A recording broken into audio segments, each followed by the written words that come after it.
السلام عليكم. بعد الأحداث المشتعلة لما سيكون مصير السيد عثمان ومحاربيه الذي تعرضوا لكمين آخر من القائد كارا جيليسون، فكما انتهت الحلقة بإصابة عثمان بسهم مسمم، شاهدنا بأن عثمان بعد السم لم يتأثر به بعد لجسده القوي. لذلك عثمان سيقوم هنا بدفن الشهداء الذي قتلوا مع السيد جندار في فخ المغول، ليقول عثمان بعدها أن هذه الأرض التي سال عليها دام السادة والمحاربين سيجعلها وطنا، أي أن عثمان سيفتح هذه الأراضي وينتقم أيضا من المغول.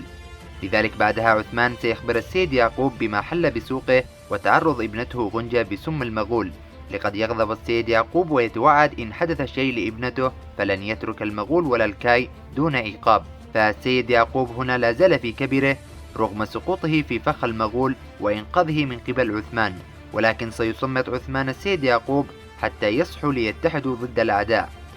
لذلك سيذهب ويعود السيد يعقوب للسوق الحدودي ليطمئن على ابنته.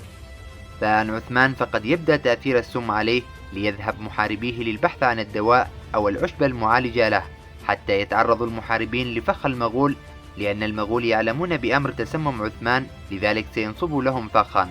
ولكن كيف سيكون مصير السيد عثمان الذي كما نعلم أن السم خطير والذي لم يستطيع تحمله السيد جندار؟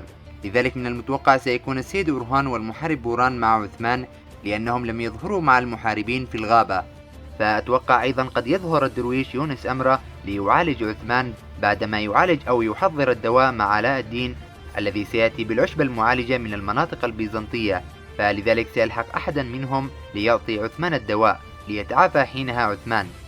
وعن مصير محاربيه فقد يستطيع الانسحاب كما فعل المحارب أتروك سابقا.